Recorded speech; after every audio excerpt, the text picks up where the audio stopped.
Hello once again, everybody. Know it's been a while since my last video, but got some big news to share with you today. The engine's back.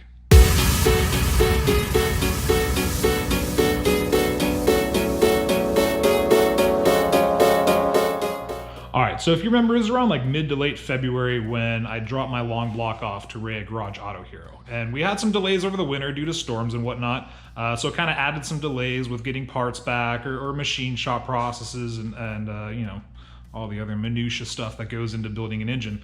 But the wait was so well worth it. Ray did an absolutely outstanding job with the long block. He's so knowledgeable, detail-oriented, and really maintained a really high level of open communication throughout the process, which adds a certain level of comfort when you're trusting somebody with your engine and a sizable investment, hoping that they know what they're doing. So thank you so much, Ray. I'm so happy. Really, the engine just turned out beyond what I could have imagined. So without further ado, let's take a look at it. All right, so before we take a look at the block, now that I got it back, I actually have to go on a work trip for a couple weeks, which sucks. Well, it doesn't really suck because I get to do some pretty cool shit.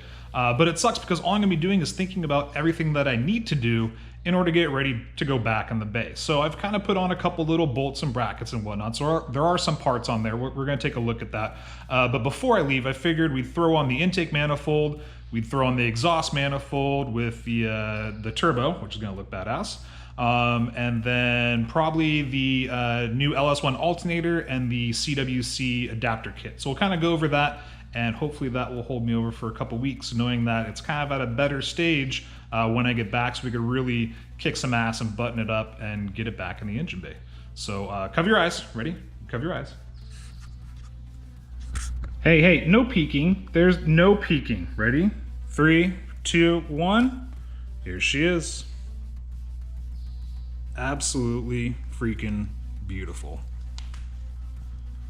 Love the anodized light blue color, how that turned out, especially with the titanium hardware back on there. Just the contrast with the powder coated parts, had the alternator and the power steering brackets powder coated black, so it looks nice and clean and OEM.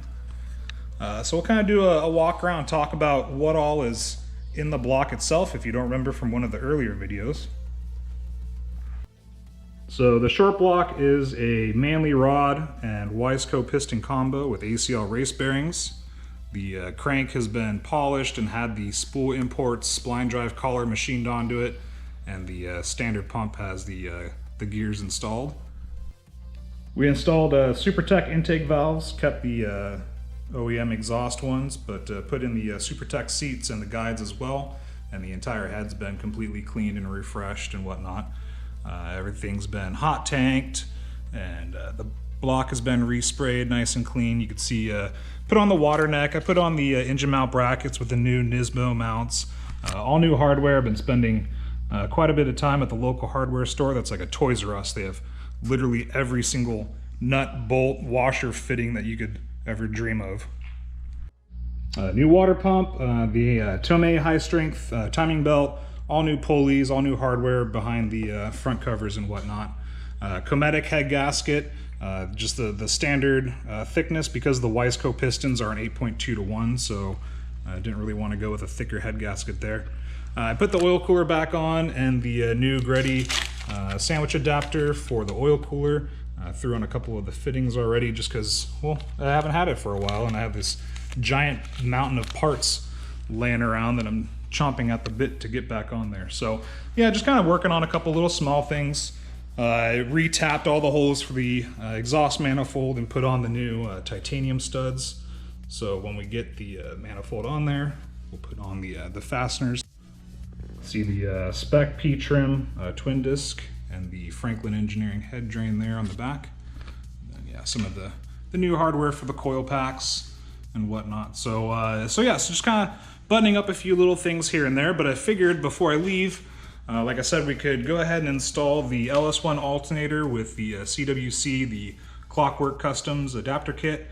We'll put on the intake manifold with new Tomei gaskets, and then we will install the exhaust manifold with the Garrett GT 3582R and the TurboSmart Pro 50 wastegate.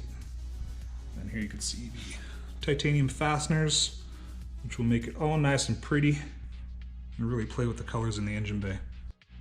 Also picked up some new belts. So I'm not running AC, so this is for your alternator and your power steering. The 347 is for your alternator, and the 372 is for your power steering. So those of you in the US that don't want to do any cross-referencing, here you go. All right, so let's start off with the CWC alternator adapter kit and the LS1 alternator. So now getting rid of your 90 amp alternator, this is gonna up the juice to 140 amps. In the kit, you get this little adapter part for the tensioner adjuster, a new pulley to fit your 4-rib belt, and then new hardware. You do have to reuse your stock nut for the lower mounting hole, but they do provide all the other hardware that you'll need. So we'll go ahead and get this one fitted up. Should be pretty easy. Do have to turn on the compressor and use the impact wrench to take off the nut that holds on the pulley, so we could swap that guy out. But overall, it's pretty easy to put on. I kind of just fitted it up at first just to kind of see how it goes, and it really is a simple install. Now your stock alternator, finding a replacement for that, you're looking around $200 or so, unless you have a local place that could rebuild it. For about $300, you could get this kit. So I got the adapter kit through Raw Brokerage. It was $170 plus shipping, and then the alternator off Amazon was like $100 or so. So I mean, for an extra $100 to have the additional amperage to cover the power needed for, you know, twin pumps, if you have fans, if you have other electronics that you're trying to drive, it really is a worthwhile investment. So we're gonna go ahead and get this fitted up.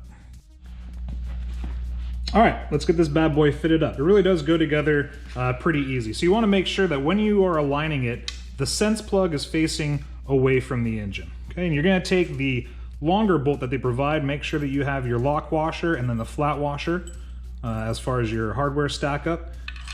And you're just going to put that through that bottom mount, and then we have to reuse our stock nut on the back, and you're just going to kind of put it finger tight. You don't really want to crank it down just yet. You want to allow it to have a good range of motion still. Okay, just kind of let that hang there for a second. Now we're going to need to put on the adapter plate, or this little adapter bracket. This side's going to go where our normal adjustment would be, and then this is going to mount to this hole right here. So the bolt's going to be coming through the back side of the alternator. So we're just going to kind of lift this up into position, bring this through the back side, and then thread this on.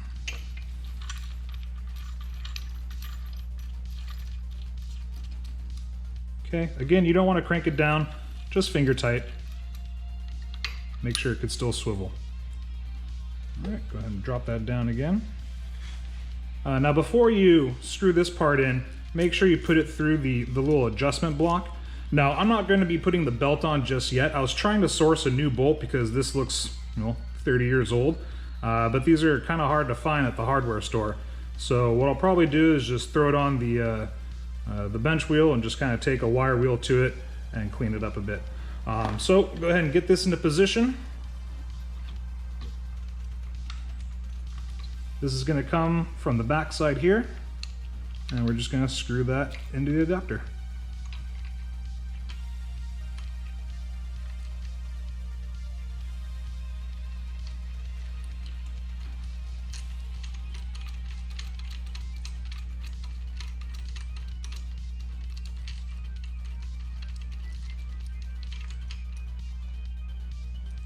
Okay, again, just finger tight, and I'm just going to let it sit there on the bracket until I'm able to clean up the adjuster to put through the backside. Easy peasy install, mounted up in about a minute or so. Oh God, I love that raw stamper. Isn't she pretty? Okay, sorry. So yeah, you can see how it's mounted in the front. They provide you with that the longer bolt for the bottom bracket. These two bolts, one for the adjustment bar and then one to hold on the bracket itself. We're gonna go ahead and turn on the compressor, zap that nut off so we can go ahead and swap out the pulleys. We could run our OEM belts. On the back side, you can see how it's mounted up. Again, we have our OEM nut down here to the bolt coming through the bottom bracket. They do provide you with the bolt for your ground. And then yeah, I'm gonna go ahead and clean this bolt up because that looks like crap compared to the rest of it. So let's go ahead and swap out the pulley, and we'll call that one done. So using a 1/2 inch drive and a 24 millimeter socket, we'll go ahead and get this guy off of there. Now you could use a rag, but I suggest using some more heavy duty gloves. Really get a good grip on the pulley. Luckily these fans are internal, so you don't really have to worry about cutting your hand up too much, but you do want to get a good grip on it. So we'll go ahead and blast this guy off of here and we'll swap out the pulley.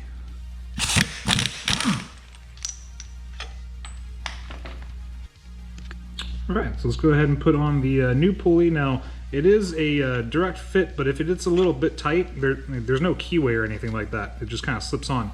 But if it is a little bit tight, go ahead and hit it with like a heat gun or a hair dryer. It'll just kind of relax the metal a little bit. Let it slide on a little effortlessly. Okay, we'll go ahead and put that nut back on there.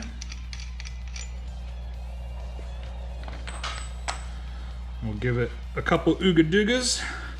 Tighten that bad boy down.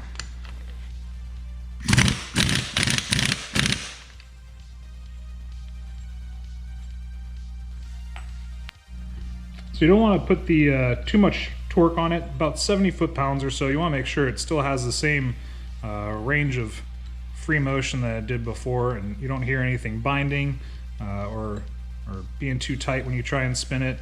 Also make sure that, check the alignment of it. Make sure you didn't put it on crooked. But looks good, call it done. So now we're gonna go ahead and get the manifold fitted up. I'm gonna be running brand new gasket, even though I just replaced it not too long ago with the fresh build. I don't want to take any chances of having a leak, so it's gonna get a fresh one. Also all new hardware, so you're gonna have 30 mil, 60 and then 65 millimeter long hardware with the respective spring washer, lock washer, whatever you want to call it, and the flat washer. So this does have a sequence as far as torque, so we'll go over that once it gets on there.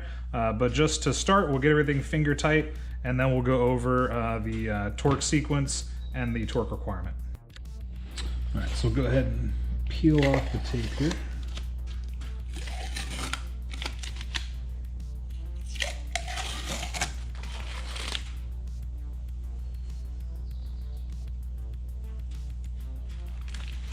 All right, so we'll get the gasket fitted up first. And this only goes on one way, because this little water jacket down here. So we'll place that over the existing studs that are already in the head. We'll just slide that down so it's nice and flush. Now all we gotta do is slide the manifold on. So again, line it up with the studs in the head.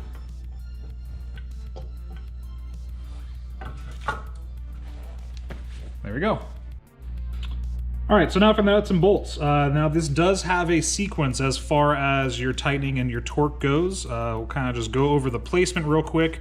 And they do require a certain length bolt, so we'll go over that as well. So looking at the intake manifold, if we look up here in the center, at the top, that's going to be number one. Number one, this is going to take a 60 millimeter long bolt. Then we're going to drop down here to the left-hand side. This is the existing stud that's in the head. This is going to be number two. This is going to get one of the new nuts that we bought. Coming back up here to the top left is going to be number three. Number three is going to get one of the shorter 30 millimeter bolts. Coming back down over here to the bottom right is going to be number four. Number four is going to get one of the 60 millimeter as well. Up here to the top right is going to be number five. Number five is also going to get a 60 millimeter. Over here to the bottom left is going to be number six. Number six is going to get one of the short 30 millimeter bolts. Coming up here to the top left is going to be number seven. Number seven is going to get the longer 65 millimeter bolt. Coming back down here to the bottom right is going to be number eight. Number eight is going to get a short 30 millimeter. Coming up here is going to be number nine. Number nine is going to get the longer 65 millimeter. Over here, bottom left, is going to be number 10. Number 10 is going to get the 60 mil. Coming up here to the top left is number 11. That's an existing stud in the head, so that's going to get one of the new nuts. Down here on the bottom right is going to be number 12. Number 12 is going to get a 60 millimeter. And then up here to the top right is going to be the existing stud in the head. That's number 13. Again, that's going to get one of the new nuts. And then the last one down here is number 14, and 14 is going to get a 60 millimeter long bolt. Okay, so we're going to go ahead and thread those in, get them just hand tight or finger tight, and then we'll go through and torque them down. All right, so again, starting with position number 1, we're going to put on a 60 millimeter long bolt. For your hardware stack up, you're going to want to make sure that you have the lock washer and then the flat washer. Okay, we're just going to go ahead and slide that in, and again, we're just going to kind of get it finger tight for now. All right, next is going to be number 2. This is going to get one of the new nuts, and again, we're going to put the hardware stack up, the flat washer on first, then the lock washer, and then the new nut. And again, just finger tight for now. Next is going to be number 3. Number 3, we're going to come up here to the top left, and that's going to get one of the smaller 30 millimeter bolts. So we're going to put the lock washer and again flat washer on.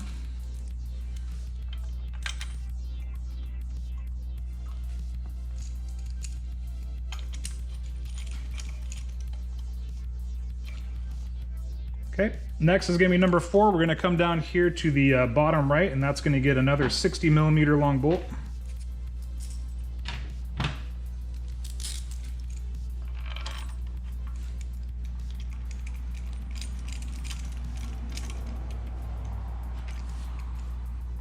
Next, we're going to come up here to the top right, and that's going to be number 5. Number 5 is going to get one of the shorter 30 mil again.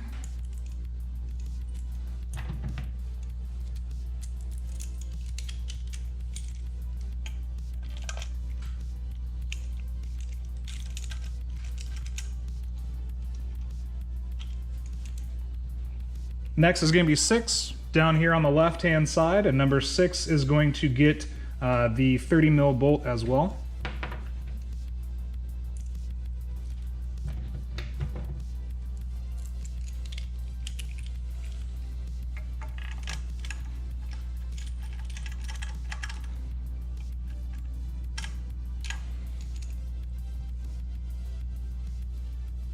Next is 7 up here on the top left hand side, and this is going to get the longest one, the 65 millimeter bolt.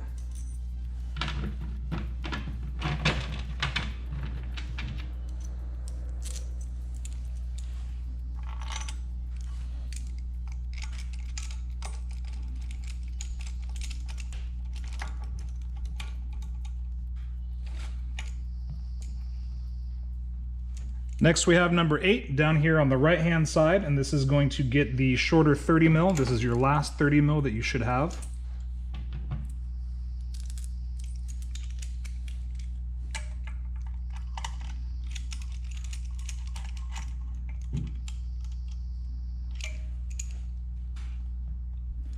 Number 9 is going to be up here on the right hand side, and number 9 is going to get the last 65 millimeter long bolt.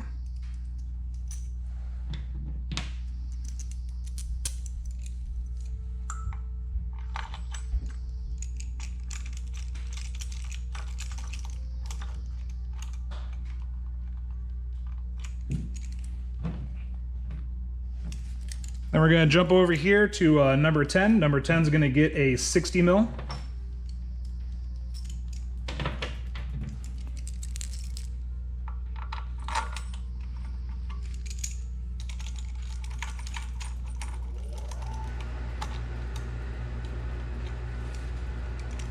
Up here is going to be number 11. That's the existing stud that's already in the head. So we're going to go ahead and put our flat washer on first, followed by our lock washer, and then the new nut.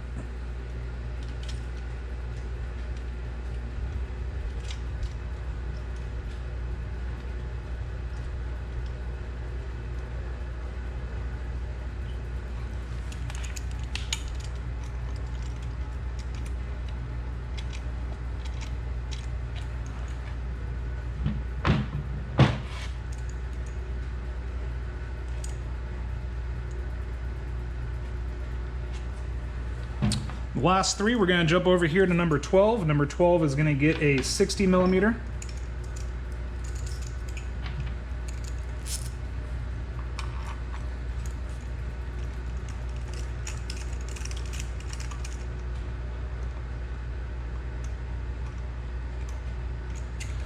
Then up here is going to be number 13. That's the last existing stud that's in the head. Again, we're going to put on our flat washer, followed by the lock washer, and then that new nut.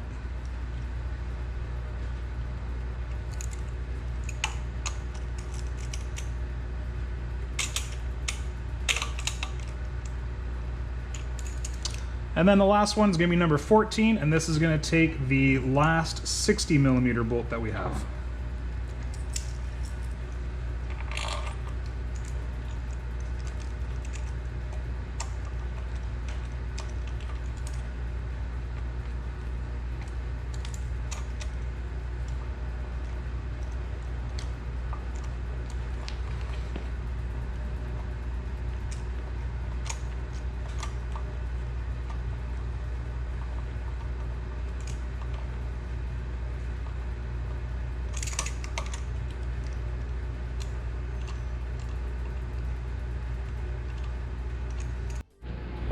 So now with all the hardware in place, we can go ahead and start our torque sequence.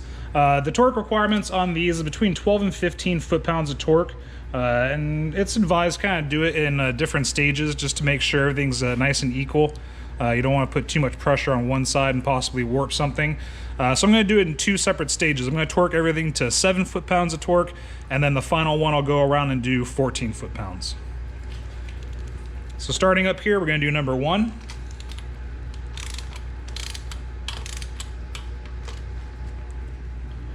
Then down here to number 2.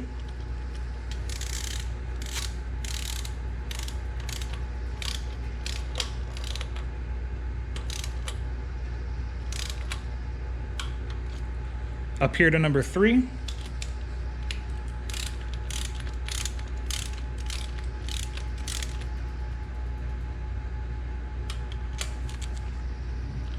We're going to drop down here to number 4.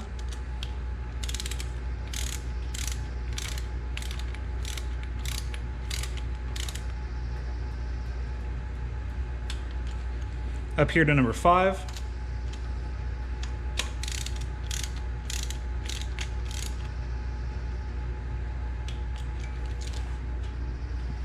Down here to the left, we're going to do number 6.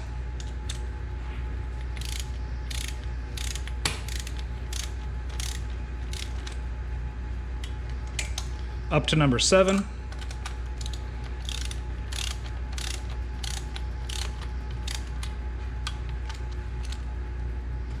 Coming down here to number 8.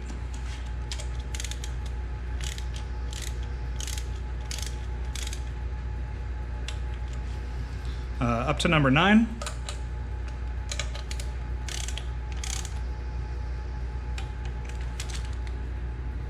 Come over here on the left-hand side to number 10.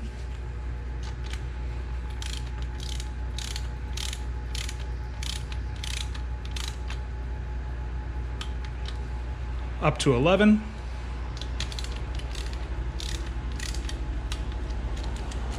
And come down here to 12.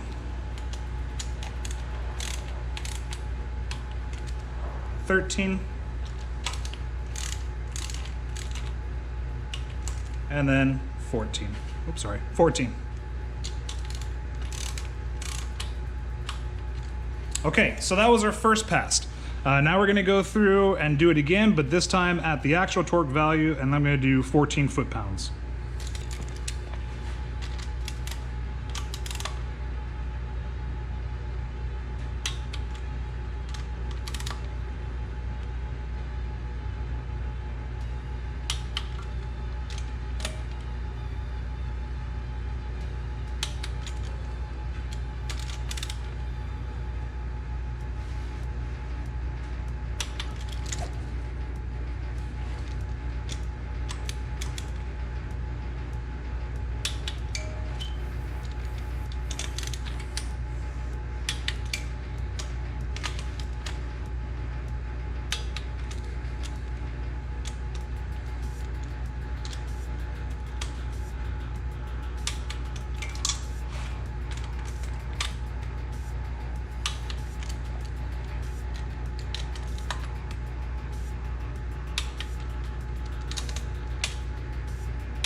Manifold's mounted.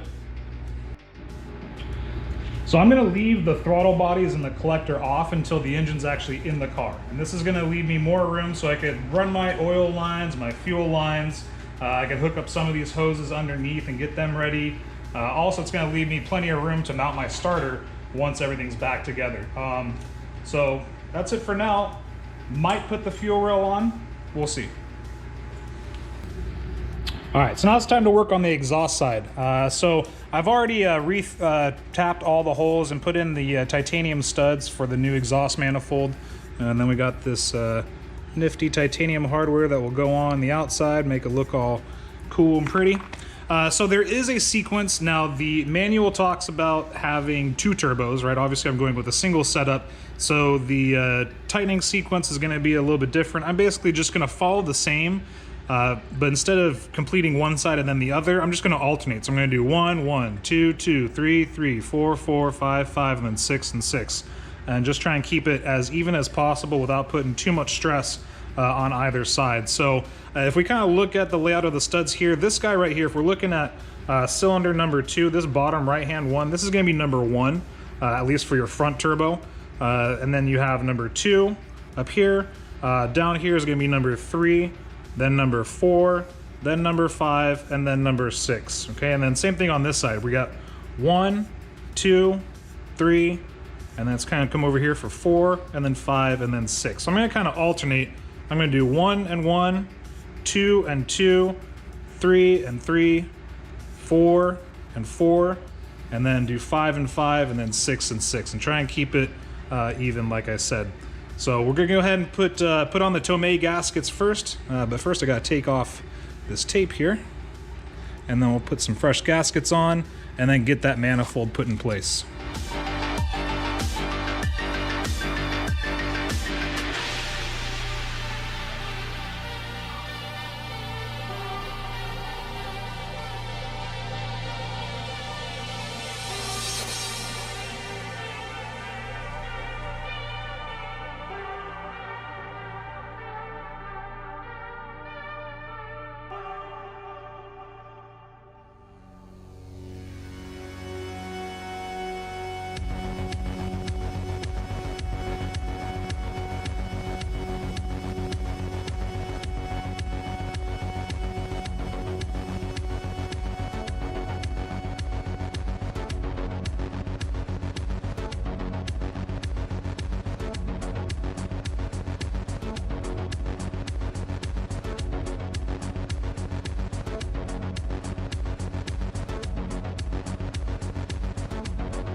Okay, so I just kind of put the fasteners just threaded on. They're not even tight at all.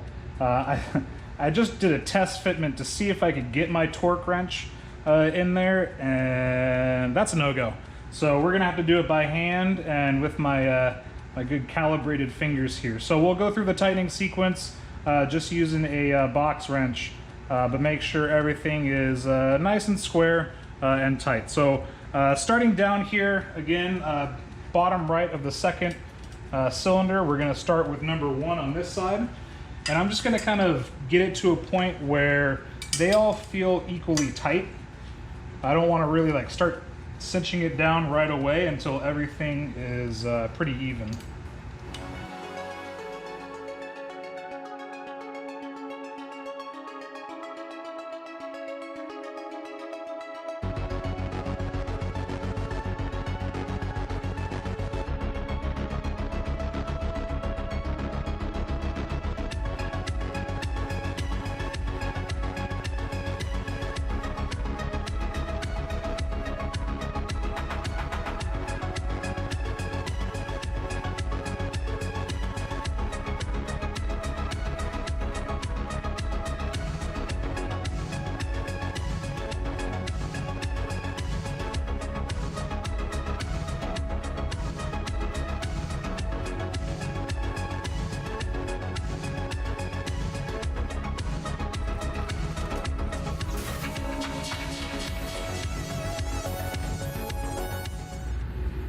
Manifold's mounted. Let's take a look. So this is the fuse fabrication manifold with the 50 millimeter tube for the wastegate. Garrett GT 3582R ball bearing with the .82 hot side. The titanium hardware for both the turbo as well as the manifold there. So starting to get my AN fittings in, so I'm just kind of putting them on as it goes. I got some for the wastegate as well, so I got to switch out these fittings here for some 90-degree 4AN fittings. But yeah, I think this is going to hold me over for a couple weeks while I'm gone on business. What do you think? All right, guys, see you in 2 weeks.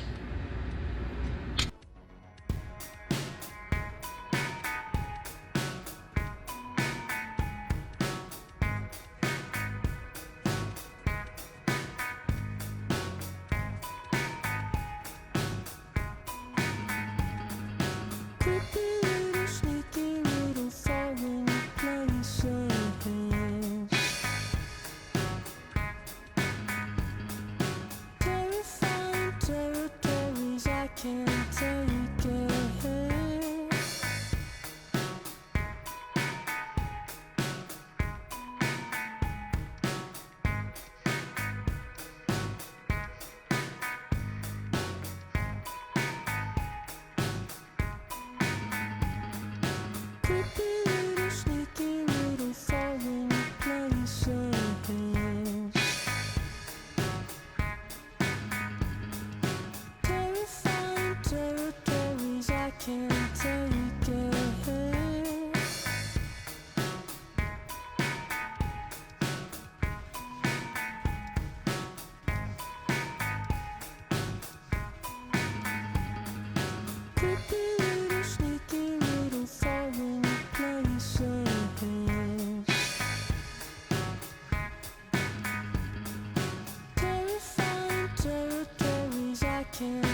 Well, I'm back. I've actually been back for about a week now. Business trip was awesome, but my workload has just been kind of insane lately. So finding time to work on the car has been slim to none. So any little time I kind of have been buttoning up little things that really doesn't need the whole video walkthrough.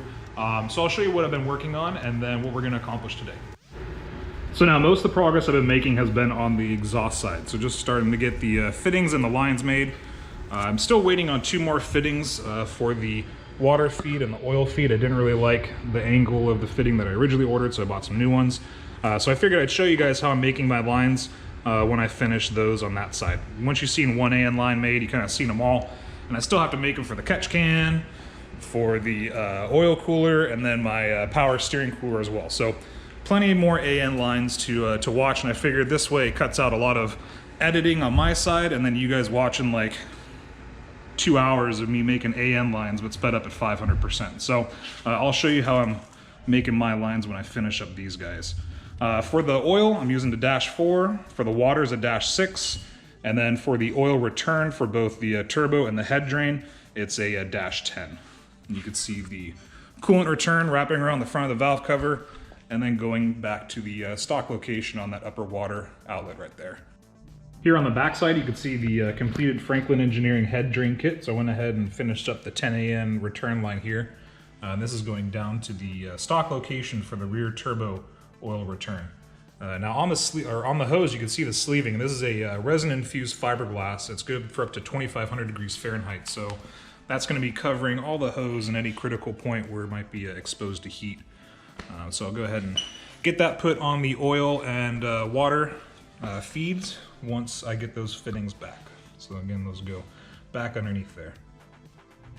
On the intake side, I already mounted up the fuel rail and the injectors. So radium fuel rail with Deechworks 1000 cc injectors.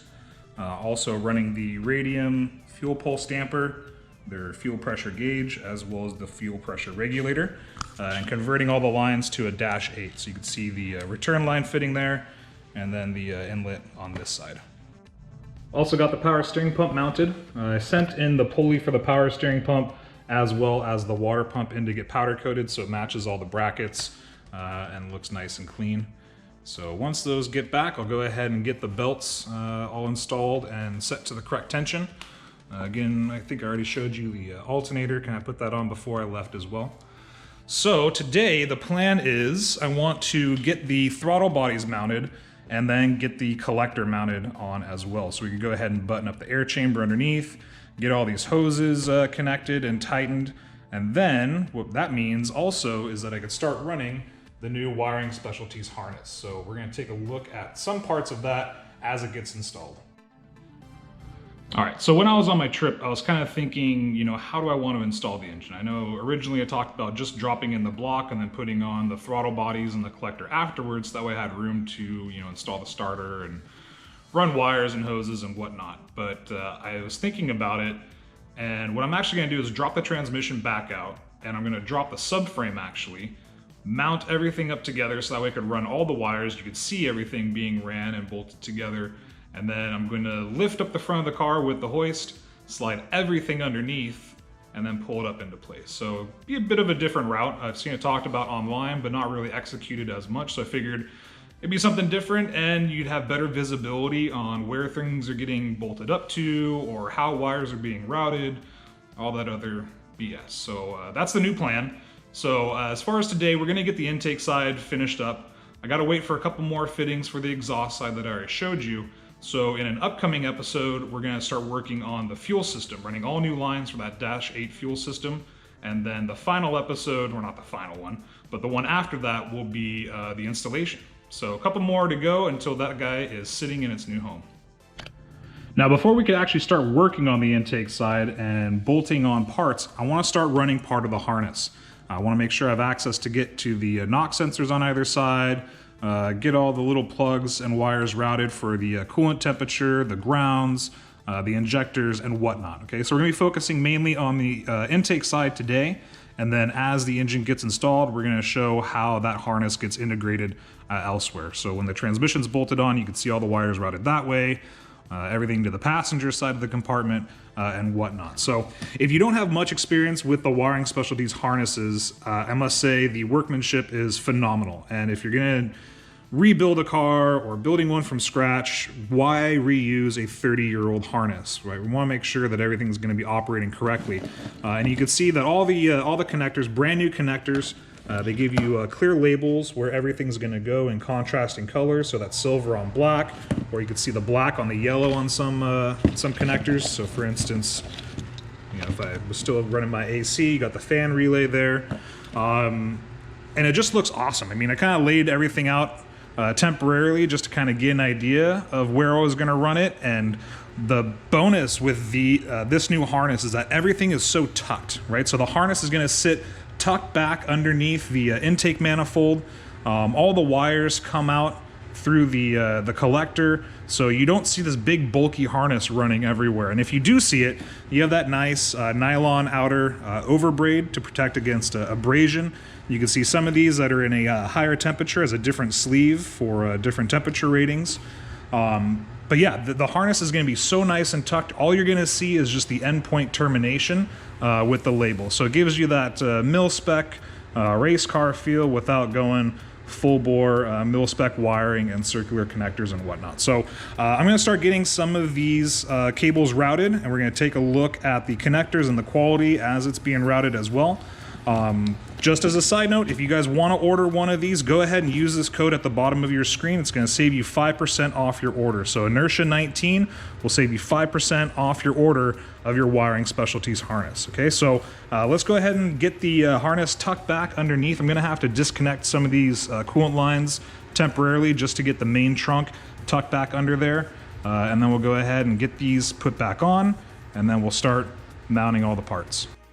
So I went ahead and laid out the harness on the ground so we kind of get a different view of the breakouts and branches and what all we're going to be working on. So we're primarily going to be focusing on these forward branches here. This front one has all your connections for your alternator, your CAS, injectors 1, 2, and 3, your NOx sensors, engine coolant temperature, intake air temperature, and some grounds. If we work our way down the harness, here's our connections for our oil pressure sensor, as well as our starter leads. We're also going to be plugging in these guys. This is injectors 4, 5, and 6, your TPS, as well as your idle air control valve. Here you can see the coil pack harness. Now notice that there's no more connection for your igniter. That's actually been moved down by the main connector for your ECU. So your igniter box, as well as your injector resistor box, is all going to be tucked underneath the dash. So your engine bay is going to look nice and clean. If we work our way down the harness, they have a lead for your boost control solenoid, so that'll kind of be routed back over to the passenger side where my Link G4 boost control solenoid is going to be. This is going to be the branch that's going to run down to the transmission for your reverse as well as the speed sensor. And if we follow the main trunk over, we can see the connection for the ECU. Here's where our injector resistor box is going to be, and then you can see the leads here for the igniter box. And then that's the portion of the harness that's going to be routed down the passenger side of the bay. All right, so first thing we're going to do is take this front branch of different breakouts, and we're going to route it underneath the intake manifold and behind our air regulator. So again, the harness is going to stay nice and tucked. You're only going to see the connectors and the leads coming out at the point of termination. So to kind of make some room, I'm going to go ahead and remove some of these coolant hoses that I put on and vacuum lines for the air regulator and whatnot, just to kind of give us some more room to route this bundle back and underneath there.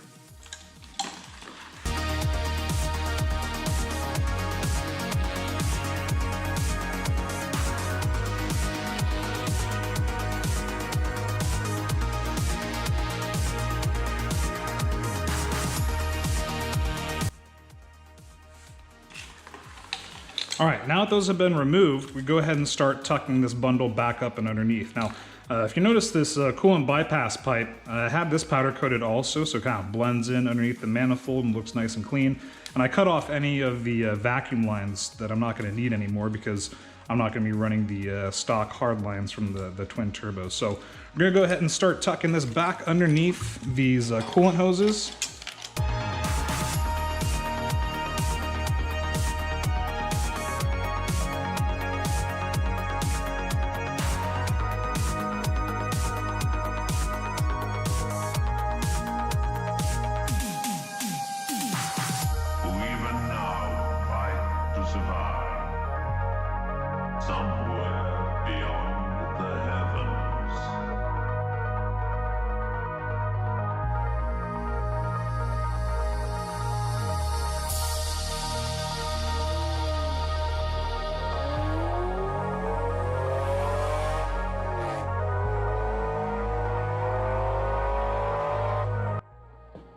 So now that we have this portion of the trunk tucked underneath the manifold and the air regulator, we're going to be looking at this forward group of breakouts and kind of temporarily routing them where they're going to go just to minimize crossover at this point. So looking at the different bundles, we have one for your knock sensors and your air regulator. So I'm going to kind of leave this one hanging a little bit more to the left because that's going to be going back underneath the manifold to both knock sensor and our air regulator right here. This is your connection for your alternator. So I'm going to leave this one kind of hanging facing down. You have your group of wires for your intake air temperature sensor, your engine coolant temperature, as well as your CAS and the grounds. And this is going to be kind of routed up behind the throttle body up through this little gap right here. So I'm going to kind of form this little bit of a bend and kind of get these guys poking out from behind there. And also your CAS. Your CAS is going to kind of come underneath this upper water outlet, and it's going to go around the front to your CAS sensor. So we'll kind of get these in place here.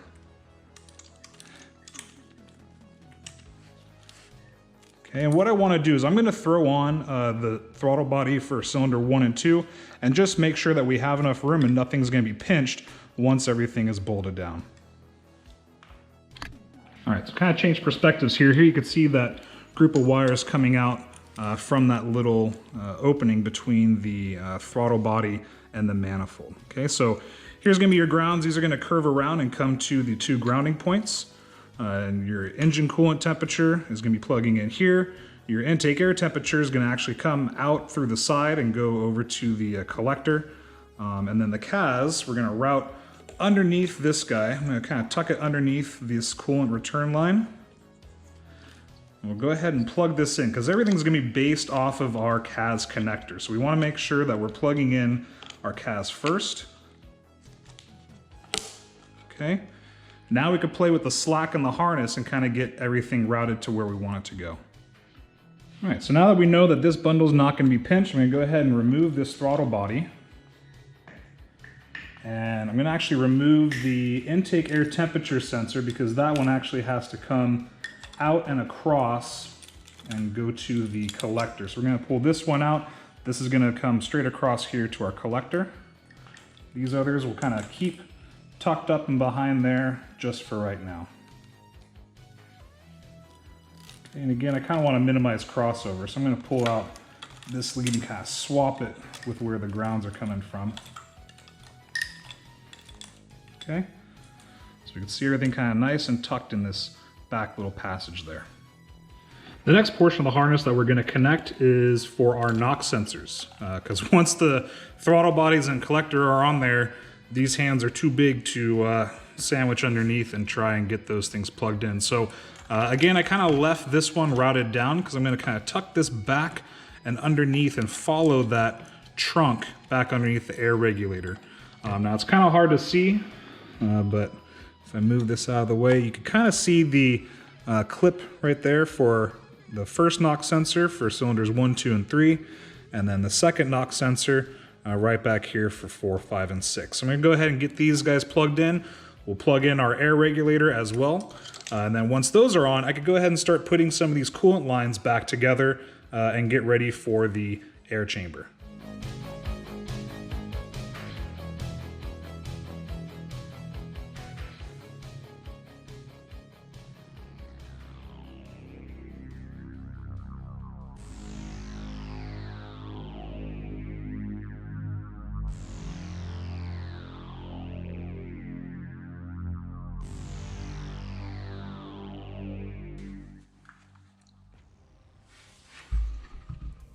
Okay, so maybe a little hard to see, but you can see the connection for the knock sensor, our air regulator, and then the rear knock sensor.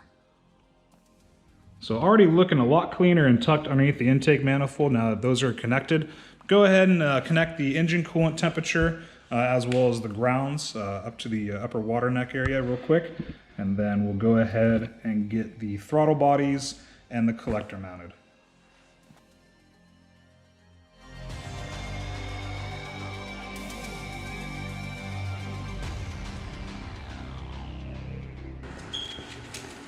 And before I attach these grounds, because I did repaint the manifold, I'm just going to use a little piece of sandpaper, scuff up that paint so we have a nice clean metal surface for those grounds to be connected to.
All right, so just a quick recap of what we've connected so far. We have the knock sensors both connected. We have our air chamber connected, our air regulator connected. And then you can see the lead for the CAS coming underneath the upper water outlet and then going over to the CAS there. We have our leads for engine coolant temperature coming up through this passage.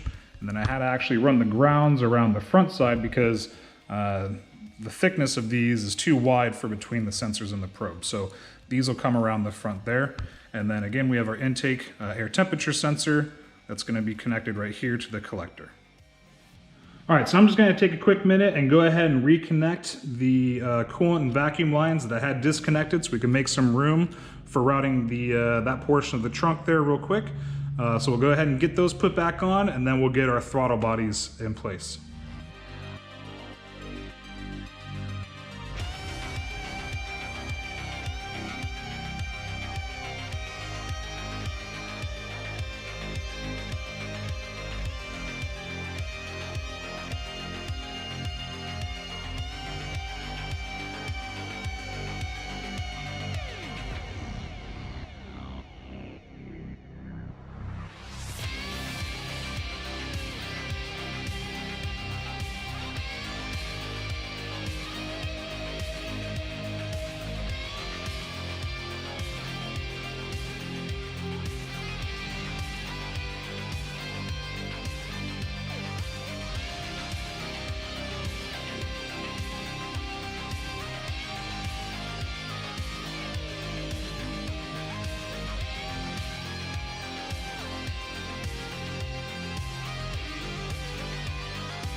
Now before we get our collector put in place, again, we want to make sure we put these new gaskets on the throttle bodies.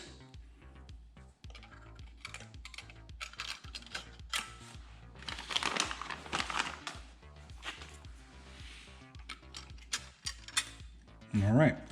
And again, just like with the throttle bodies, you want to make sure that you could account for all your alignment dowels for the collector. We'll go ahead and just slide this guy on. Okay, give a little bit of a push so it seats. And there we go. Now I did get all new hardware for the collector, so each stud coming out of the manifold is going to get one flat washer, one lock washer, and one fastener nut. Okay, so we're going to go around, just put them on all the studs, just finger tight, just to get in place for now, and then we'll go around and kind of cinch everything down just to make sure it's tight, and then we'll do our final torque procedure.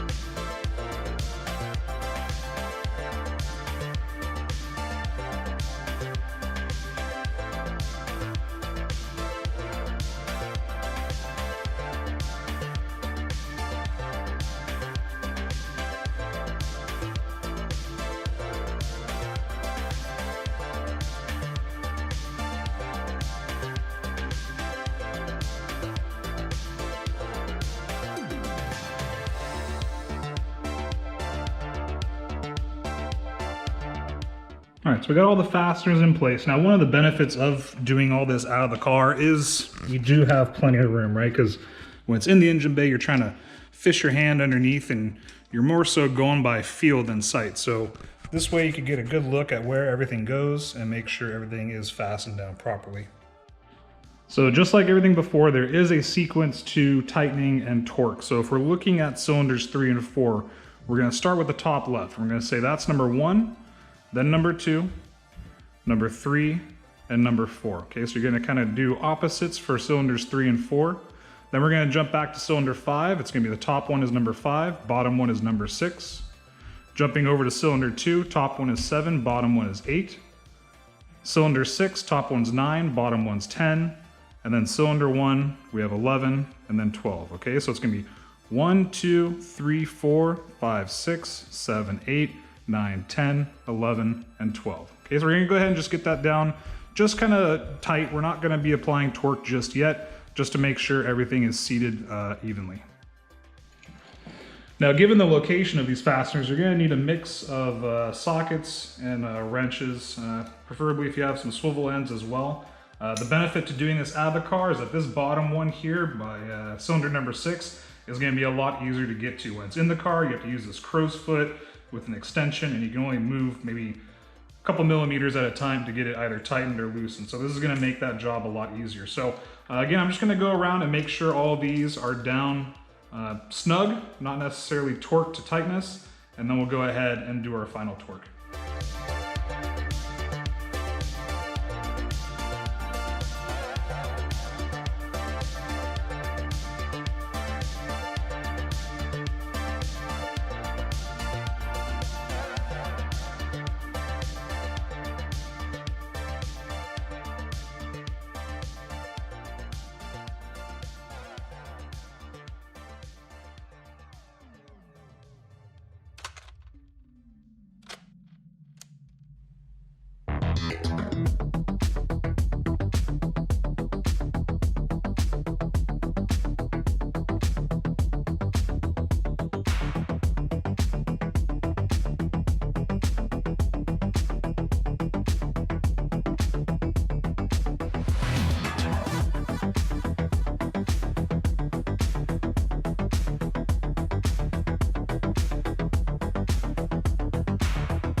All right, so the collector and the throttle bodies are all torqued down. Now, again, one of the benefits of doing this outside of the car is one, you have access, you're not fishing your hands and your arms underneath, just trying to go by feel instead of sight, but also you could actually fit a torque wrench on here. Now, not so much the top. I mean, you could do that when it's in the car, but the ones underneath, if you're doing it in the car, it's mostly by feel, right? Unless you have a bajillion different swivels and extensions and, you know, power of Jesus. So this guy is now on. We could go ahead and start buttoning up some of our electrical connections if we wanted to, but I'm gonna go ahead and start on the underside, get the air chamber all bolted up, get those hoses all squared away, and then we can go ahead and finish up our harness. So let's keep working. All right, guys, I apologize. I was partway through recording, installing the air chamber, and I guess the battery died and I didn't even notice it. So it's already in. It's actually pretty easy, just slide in. You could install it before you put the collector on. I like to leave as much room as possible underneath, especially if you're doing it in the car. It's already gonna be tight enough. And when you're trying to get these bolts underneath here, yeah, you're gonna want as much room as possible. So I put it in afterwards. It's really not that hard. You just have to push down on this bracket that the coolant passage and vacuum line is connected to, and it really just kind of slides right in. When I put it in originally, the first time when the battery died, I already popped on this rear line, so I'm just gonna have to tighten this down. And then we're just gonna install one line on either side there. And then you're gonna have 3 bolts that secure it in place. So one of them, the 3 different sizes. The longest one is actually gonna come up through this bracket, up through the air chamber, and then into the collector here. So make sure your oil filter is removed. The other long one's gonna go on this side of the air chamber and then up into the collector. And then the short one's gonna go through the tab on the far right-hand side of the air chamber and then up into the collector as well. So I'll go ahead and get the other lines installed. We'll get this bolted into place, and then we'll start hooking up the other line to the collector as well as our electrical connections.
All right, now I'm gonna go ahead and reinstall the vacuum hard lines onto the side of the air chamber. And you're gonna make sure one of these is gonna route up and pop up through this little gap in the collector off to your left-hand side between cylinders 5 and 6. Okay, so just kind of get that into place. Here you can see where it comes up through the collector. So for your clutch and your brake booster there, there's gonna be a little bracket on the left-hand side underneath, and then straight up, and there I'll kind of get a better angle if I can. And you're gonna put a bolt through either one of those brackets, and that's gonna hold everything in place.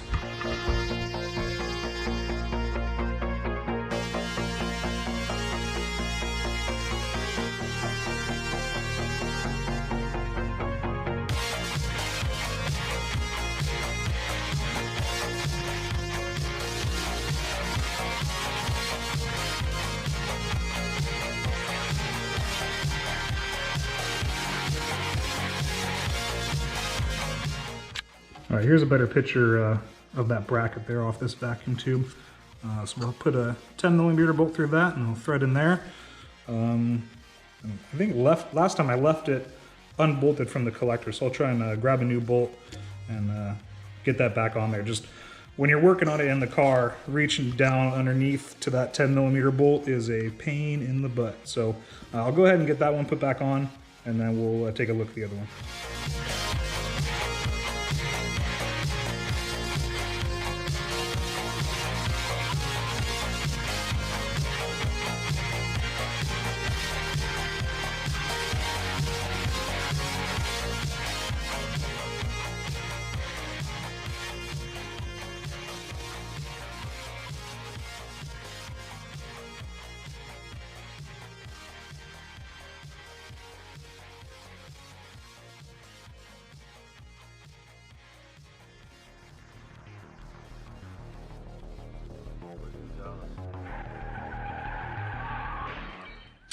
All right, now I did delete the vacuum hard lines that were coming into the air chamber, so I went ahead and capped these off. I'm gonna put some small worm gear clamps on those guys.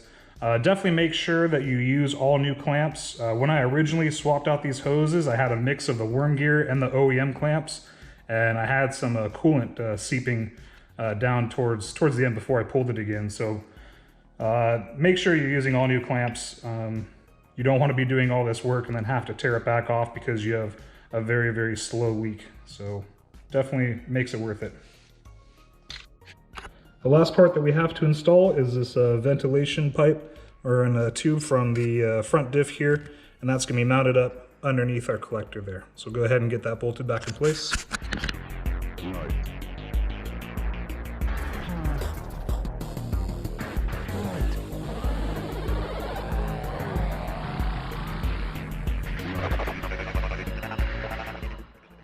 Before we jump back up to the top side of the engine, we're just going to go ahead and plug in the alternator.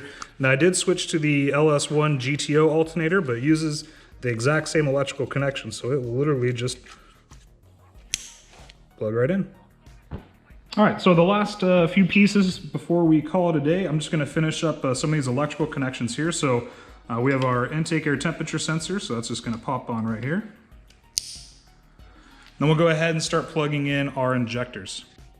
All right, now we're going to go ahead and plug in our injectors. So this branch that we routed up behind the throttle body, we're going to go ahead and pull that up. And now these are already labeled 1, 2, and 3. You can see 1, there's number 2, and there's number 3, right? So they make it nice and easy for you. So again, we'll try and minimize crossover here. Make sure you give yourself a little bit of slack, and we'll just pop that on. Okay, there's number 1. Number 2. Got to kind of get it around that pressure gauge here.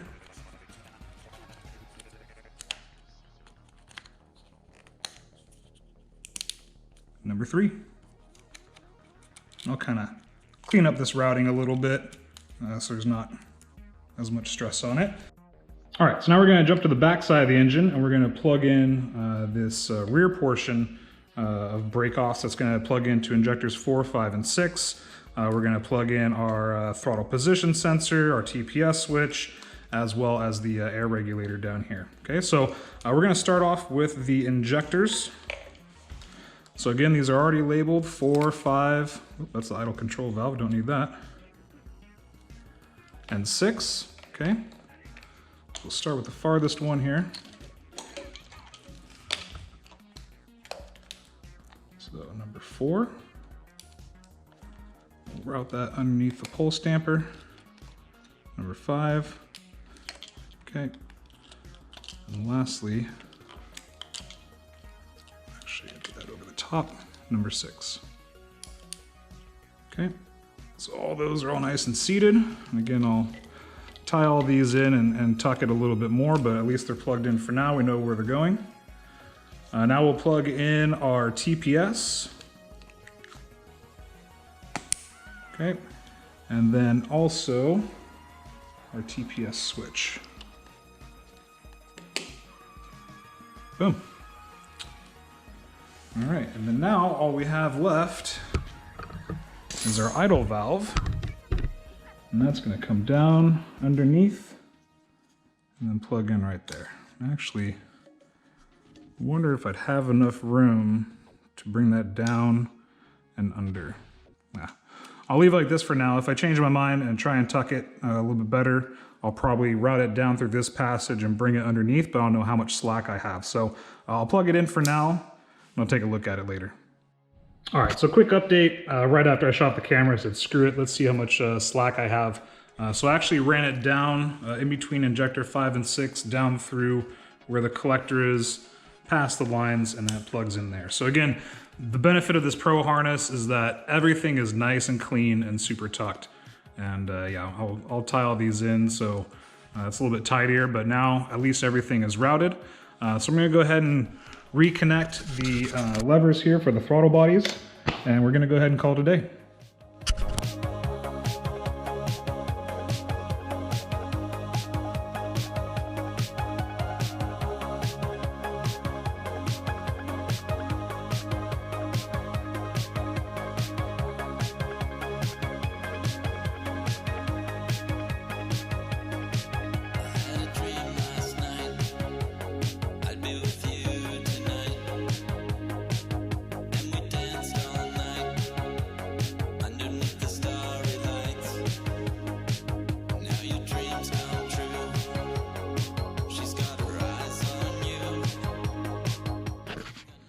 All right, guys, I think I'm gonna call it a day, and when the fittings come in tomorrow, I'll go ahead and wrap up the AN lines for the coolant and the oil feed on the turbo, and then we'll call this video a wrap, and then I'll get started on the rest and get you guys all caught up. So as far as today, we got the throttle bodies on, we got the collector on, we have the whole intake side of the wire harness mounted, air chambers all tidied up, we have all the hoses underneath connected, ready to go. Alternators all plugged in, so making headway. All right, guys, so the new fittings for the oil and the water feed came in today, so we're gonna go ahead and button that up, and we're gonna call this video a wrap. So let's take a look at how they look on the block and kind of where I wanna route the hoses to. We'll take those off, take it over the bench, cut them, put on the new fittings, done. So on the rear of the block, right underneath the cylinder 6 runner, you can see the water feed. So there's a -6 45 degree, and then I have a -4 45 degree. I changed this up. I did have a 90 at first, but then I like the 45 because it will allow the hose to kind of follow a more natural curve around the manifold. So kind of just looking at where I'm gonna run it, I'm just gonna kind of mock up the 4AN there, and kind of, you know, the 6AN is gonna come over here to the water like that guy, like so. So we'll go over to the bench, get some tools, we'll start making some marks, and then we'll make some cuts. So taking a look at tools, really don't need that much. I prefer an electronic cutoff wheel compared to hacksaws, like a fine tooth blade. This just makes a much quicker and cleaner cut and doesn't really disturb the weave of the fabric as much. Gonna need some masking tape, black Sharpie marker, and if you have like a small flathead screwdriver or like a small like plastic spudger or something, it's just to help press the hose into the fitting when you're getting it started. So that's going to come in handy. And then got one of the AM blocks from Vibrant. This guy has been a lifesaver compared to just doing it in the vise. Plus you don't run the risk of marring the exterior finish of the fitting. So yeah, this guy's going to come in handy. All right, so we're going to grab the tape, grab a marker. Let's go make some lines. We're gonna go ahead and start off with the water line. So again, a -6 line, and that's gonna come up to this rear fitting here underneath cylinder 6. I wanna make sure I have enough slack in the line so it's not too close to the manifold, but it keeps a nice curve in the hose. So I'm just gonna eyeball that for a second there. We're gonna grab a piece of masking tape, make sure we have our Sharpie in our hand. We're gonna line that back up again. Wrap some tape around this guy, and this is also going to help prevent this fabric from getting frayed when we go ahead and make the cut. So we want to make sure it's down a bit tight. We're going to line that back up where we want it, a little bit higher, and I'm going to make a make a mark where the rear nut meets the fitting there. So we're going to go ahead and make a line. Grab the camera so you can see. So that's going to be our cut line right there. All right, so go ahead and put that down for now, and then we will work on the oil line here.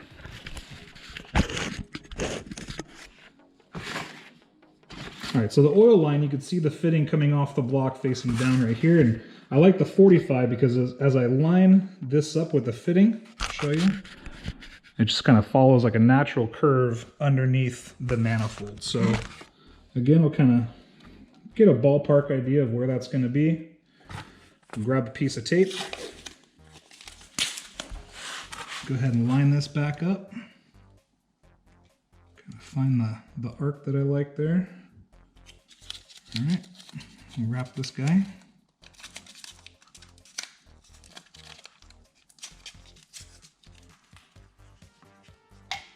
Okay, and then we'll go ahead and make our mark. So kind of hold in place like that. Again, right where this rear nut portion of the fitting meets that part, we're gonna go ahead and make a line. It's our cut line. All right, let's take them to the bench, make some cuts. So we got the water line put back in the vise, and I swear these little blocks come in so handy with being able to hold the hose in different orientations. So go ahead, clamp it down. You want to make sure it's too tight, but just snug enough that it's not going to move when we go to cut it. Okay, so we can see the line right there that we made. Go ahead and grab our cutoff wheel or whatever tool you want to use to make that cut, and make sure you get a nice straight cut as well. If it's jagged or uneven, you're going to want to go ahead and make a new one. All right, so we're going to go ahead and cut this hose.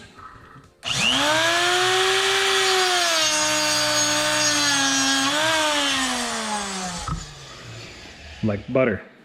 Okay. So now what we want to do is go ahead and remove that hose from the block. And we're going to want to clean out any debris that was left behind when we made that cut. So make sure you got a nice clean rag handy. I like to use a rag with a little bit of alcohol on the end. And then I'll go ahead and clean out the end, and then I'll take a vacuum and kind of suck out any debris as well.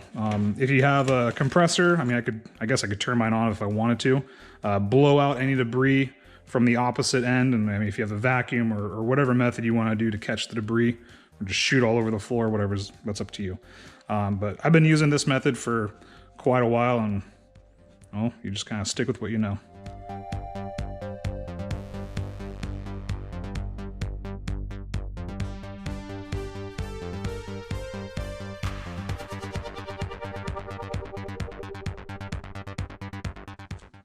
All right, so looking pretty clean. So go ahead and get this mounted back up into our block, and then we will get our fitting put on.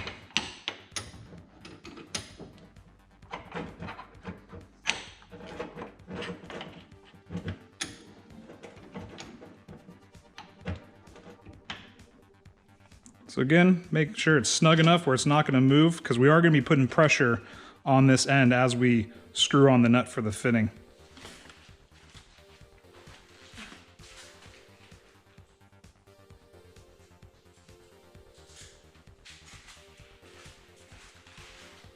So if we grab that new fitting and you actually look inside, I don't know if the camera is going to be able to catch this or not.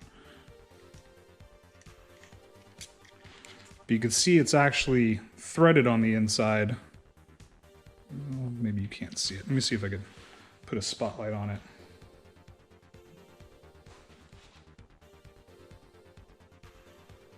All right, well, hopefully you can see it, but it's actually thread on the inside. So that's going to grab onto our hose and make sure it's nice and tight. It's going to pull it down to the end here. You can see the edge of that inside feature there. So we're going to make sure that hose is butted up all the way against that inner lip, and then we'll go ahead and press on our fitting.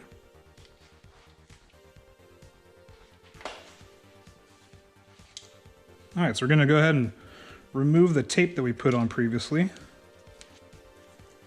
Try and be careful. You don't want to rip it off. You want to keep that weave as tight as possible, because if you get any frayed parts, especially if that's just braid, oh, you're in for a world of hurt. All right, so we'll go ahead and get the end ready. I like to put about 3/4 of it in at first, leave the top popped up a little bit, and here's where that flathead screwdriver is going to come in handy. You're just going to kind of press that down and kind of work it in under the lip. Goes in a bit easier than just trying to force it all in at the same time. Okay, so kind of once that's got started, kind of give some pressure on the backside, and we're just going to screw it on going counterclockwise. Okay, you're gonna put a fair amount of pressure pushing forward as you turn as well. Take a look at where we're at, almost.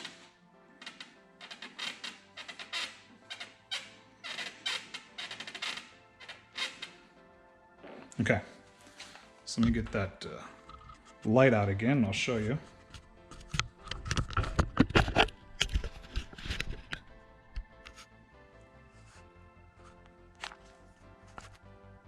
So now if we look at the inside there, you can see where the hose is butted up to that inner lip just past the threads. Okay, so we want to make sure that that is all the way at the end.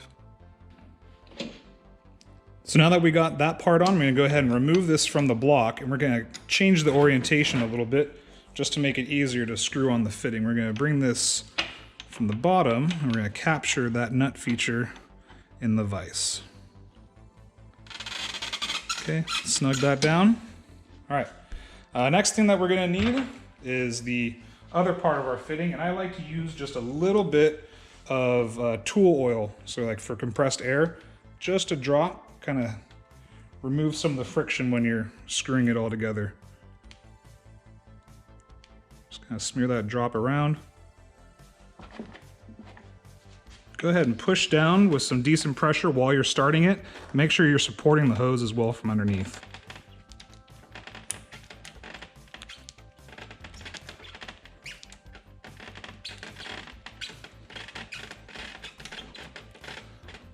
Okay. So once you feel the threads start to grab, you could either continue doing that by hand or suggest picking up one of these guys.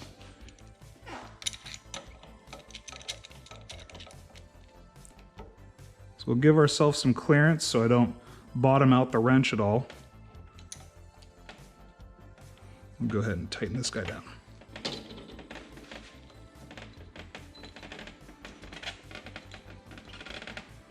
Okay, get to about the last thread, and then stop.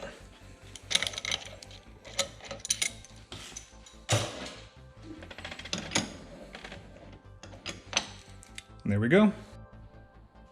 With our hose now cut, it's time to put on that fiberglass resin-infused sleeving and cover up the line to prevent it from any exposure to heat. So again, this is rated up to 2,500 degrees Fahrenheit, so it should protect the line plenty underneath that manifold. To get it started, you kind of want to put your finger in. It's kind of like a Chinese finger trap. Open up the inside diameter a little bit.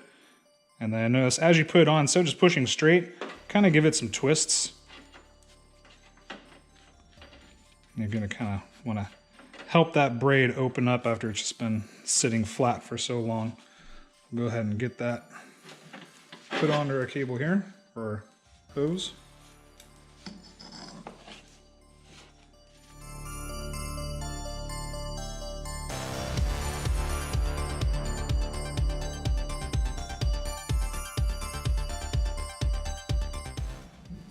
Now that the sleeve is on, just need to estimate where to make the cut. So you can see I left just a little bit of a gap there before the fitting, and that's where the band clamp's gonna go. And on this side, you can see where the hose ends. I'm gonna go ahead and kind of line that up with the rear nut and kind of get an idea of where I need to make that cut. I'll go ahead and back this out a little bit, cut it off. We'll put on our fitting, clamp the hose down, call it done. All right, so there's the mark that I made. Go ahead and just cut this square. Go ahead and slide this back on.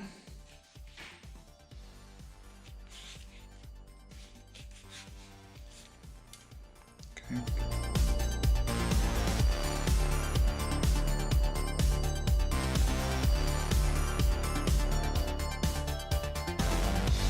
I'm convinced that the current spread of belief in magic in the occult is part of mental illness.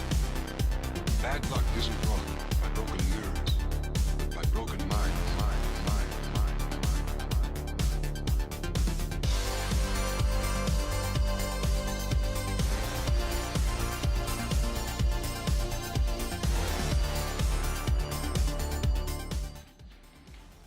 All right, so a little bit of a speed bump here. So I ordered this. I could have swore I checked all the outside diameters. This is listed 4-4 line, but I feel a little bit like Shaq right now. Yeah, that's not going to go in there. So I need to order some new heat sleeve, but in the meantime, screw it. We at least go ahead and put on the coolant feed and go ahead and get the Bandit clamps installed as well. I order more sleeving. Parts, more parts. It's the name of the game, man. You just never know what it is that you're going to have to order or what doesn't work that you thought worked on paper. You know what I mean? So, all right. So we're going to go ahead and get this put into place, and then we'll put the band clamps on. I'm going to go ahead and get this guy put back in a position here.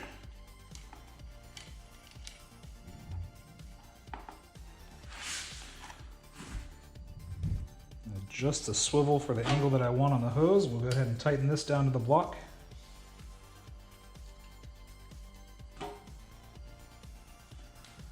Kind of adjust the heat sleeving, make sure it's nice and even there. All right. And then, yeah, these are just typical exhaust, Bandit clamps.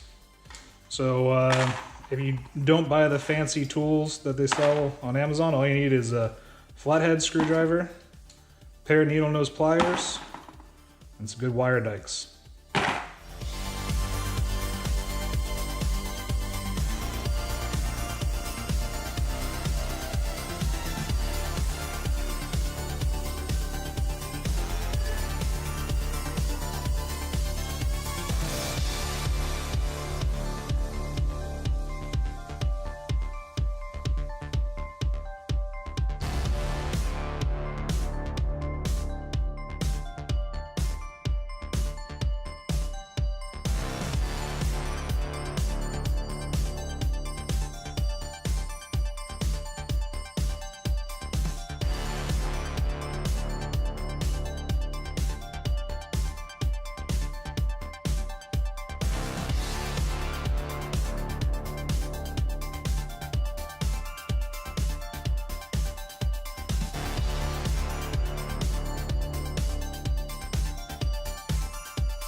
All right, guys, so there you go. There's the quick and dirty on making some AN lines and sleeving them in your garage.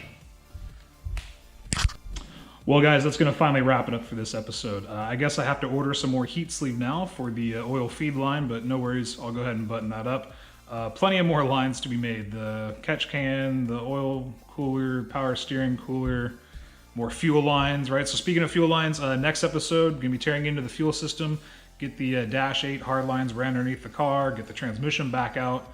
We're going to drop the subframe and then get that guy ready to go back to its home. So I can't wait to see it. It's been a long road, a bit longer than I originally planned, but I also ended up doing way more than I originally planned as well. But I'm glad I did it. It's well worth the journey and the time and all the money invested. So hope you guys are enjoying following along. I appreciate all the support from everybody, and hope you guys have a good one.